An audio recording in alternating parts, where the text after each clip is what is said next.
vais essayer de faire court. Je vais intervenir pour évoquer la situation de notre établissement, la maison départementale de l'enfant. Je ne vais pas revenir sur, concrètement en détail sur la situation des mineurs non accompagnés, bien que notre situation en découle directement, et Philippe l'a décrit d'une manière très adéquate, en tout cas.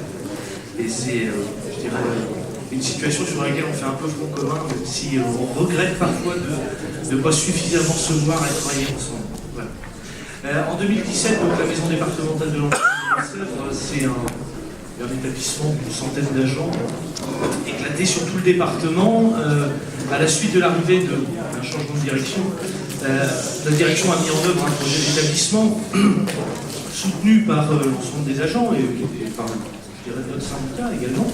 Un projet très intéressant, mais qui malheureusement n'a pas pu se mettre en place de la manière dont il avait été pensé, puisque le département des Deux-Sèvres nous a parallèlement confié la mission des mineurs non accompagnés.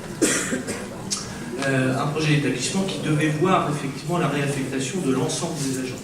C'est-à-dire que notre direction nous a demandé de faire des vœux d'affectation sur l'ensemble de l'établissement pour changer les postes. Ce que les agents ont accepté, on a tous travaillé effectivement sur ce projet, mais qui a été complètement remis en question, en tout cas en grande partie, suite à l'acceptation de notre direction de prendre une nouvelle mission, qui a vu nos effectifs en fait, de prise en charge augmenter de 100%, avec malheureusement le financement d'un seul poste d'agents supplémentaires pour 200 jeunes confiés supplémentaires. Voilà. La réalité, c'est celle-là.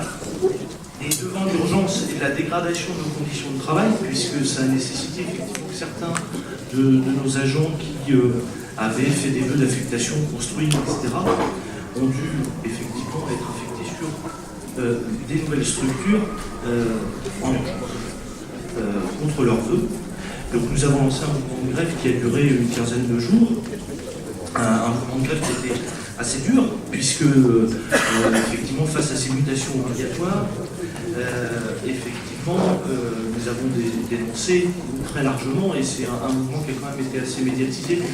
Peut-être que certains d'entre vous ont pu le voir, ou en tout cas l'observer à l'échelle régionale, où on a pu dénoncer effectivement une gestion déplorable de notre établissement, puisque aujourd'hui, la réponse que vous a donnée, c'est sur un projet d'établissement qui était malheureusement pas suffisamment préparé, c'est on va avancer en marchant. Je crois que c'est quelque chose qui est un petit peu dans l'air du temps. Avancer en marchant, l'urgence c'est d'attendre, dites-nous ce que vous avez besoin, puis on dira qu'il faut vous en passer. Voilà à quoi on était confrontés, et on est toujours confrontés. Donc on a mené un combat pendant 15 jours, on a obtenu des choses grâce, et là je voudrais, c'est aussi l'occasion de saluer l'aide du GD, du DD de Sèvres, qui nous a apporté un soutien technique, en tout cas pour mettre en œuvre ce mouvement, et puis aussi Luc Delru, effectivement, qui nous a beaucoup aidé sur le combat.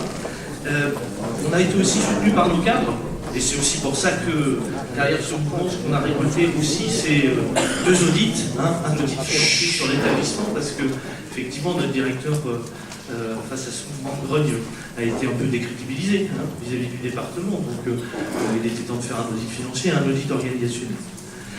Mais par contre, effectivement, ce combat qui a mobilisé quand même quasiment 50% des agents, et ça c'est quand même quelque chose de notable, puisqu'on a quand même réussi à faire vivre un mouvement de blocage suffisamment important pour, en tout cas, pouvoir enfin, sur certains sujets, pouvoir faire respecter la loi dans notre établissement. Des choses sur lesquelles on se bat depuis 4 ans avec notre syndicat, depuis les dernières élections, notamment sur des choses très simples, qui sont les parlitants, qui sont l'organisation du travail, voilà, mais qui sont des combats de tous les jours. Et on a notamment pu avancer sur un certain nombre de ces sujets, mais aussi les remplacements de temps partiel, parce qu'on a beaucoup de camarades qui se mettent en temps partiel aussi pour leur santé et qui malheureusement ne sont pas remplacés.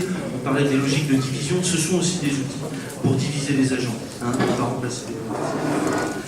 Et puis aussi un certain nombre de titularisations, alors je ne citerai pas les chiffres, mais notre combat aujourd'hui nous a permis d'observer une mobilisation et surtout une grande vigilance chez les agents. qui ont compris, je pense, qu'en se mobilisant sur des temps forts, on pouvait commencer à obtenir des choses et à faire plier la direction. Voilà, peut-être pas complètement le département, en tout cas la direction. Voilà, je vous remercie.